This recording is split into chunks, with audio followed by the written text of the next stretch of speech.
ambiente é que gera comportamento real. Das palavras do professor de epidemiologia Sir Michael Marmot, referindo-se aos estudos dos babuínos, eu diria que o que aprendemos com o estudo de primatas não humanos foi que as condições nas quais as pessoas vivem são absolutamente vitais para a saúde delas. Penso que o que estamos tentando criar é uma sociedade melhor. Como podemos criar uma sociedade com as condições que permitirão as pessoas se desenvolverem plenamente? E é nessa direção que estamos indo, criar uma sociedade melhor que promova o desenvolvimento humano. O Dr. Sapolsky complementa: uma das coisas que os babuínos nos ensinaram foi que somos capazes de, em uma geração, transformar o que é considerado como sistemas sociais imutáveis, gravados na rocha.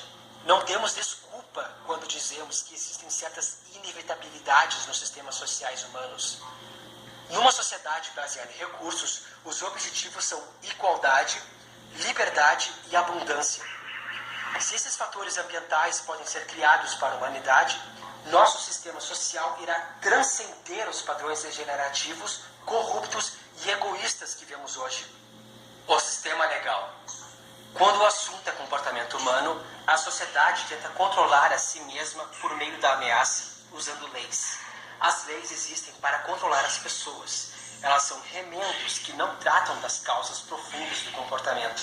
Se uma pessoa é presa por roubar, muita pouca consideração se é dada para o porquê de uma pessoa ter escolhido roubar em primeiro lugar.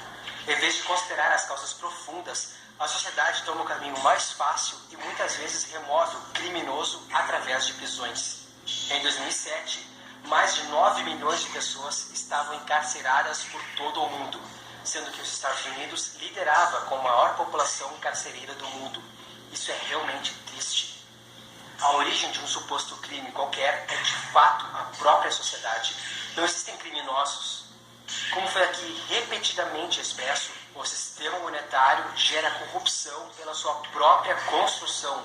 Como o estudo Mervo Fowles, anteriormente apresentado, mostra claramente, o comportamento socialmente ofensivo está diretamente relacionado às circunstâncias socioeconômicas. A grande maioria das pessoas nas prisões vem de posições socioeconômicas desprivilegiadas. Leis são curativos. Em vez de depender de um sistema falido de punição e prisão depois do mal estar feito, precisamos tratar das insuficiências da sociedade que levam ao comportamento socialmente ofensivo, tais como miséria, desnutrição, falta de moradia, depravação, distorção social, educação falha, estresse financeiro, abandono de crianças e afins. Então, se queremos alterar o comportamento das pessoas, temos de alterar as condições sociais. Precisamos eliminar as falhas no design.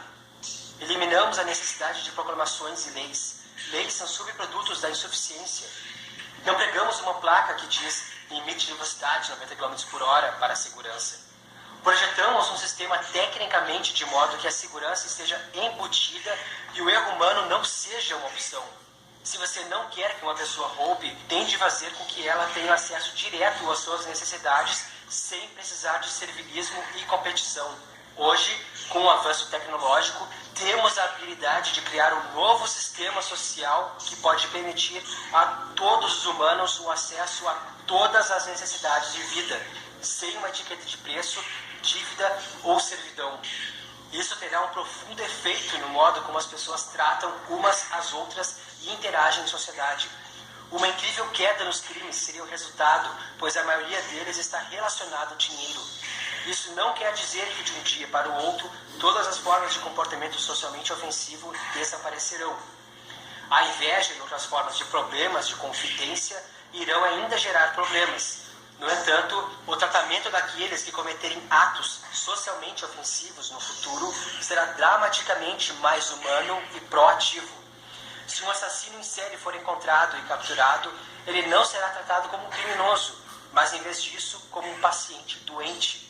A sociedade compreenderá que as pessoas são produtos do meio e, em vez de condenar a pessoa a uma cela de concreto fria, os cientistas sociais irão estudar profundamente as causas culturais que geraram o comportamento do assassino em série e considerar aquelas condições que precisam ser alteradas. Resumo do capítulo 7. O comportamento humano é um produto do meio, componentes genéticos que se manifestam em traços fisiológicos serve apenas para criar propensões para certas reações. Por isso, uma vez que é o ambiente que influencia nosso próprio comportamento, se acharmos padrões de comportamento em nossa sociedade que sejam socialmente ofensivos e abusivos, devemos olhar para o ambiente para descobrir o porquê desses comportamentos se manifestarem em primeiro lugar. O sistema legal de hoje é uma grande distorção social que não leva em consideração as influências ambientais de um suposto criminoso. Numa economia baseada em recursos, onde a escassez e privação são deliberadamente reduzidas através de modernos métodos tecnológicos, o comportamento da sociedade mudará dramaticamente para melhor. Capítulo 8. Espiritualidade funcional. As pessoas anseiam por respostas. Por isso temos inventado explicações para os fenômenos ao longo do tempo. À medida que nossa sociedade cresceu, nossas ferramentas para analisar o mundo e seus atributos foram aprimorados e, consequentemente, nossas compreensões mudaram com base em novas descobertas. O conhecimento é um fenômeno evolucionário, assim como qualquer coisa na natureza. Portanto, é crucial que todos nós estejamos mental e emocionalmente preparados para quando nossas crenças tradicionais perderem relevância.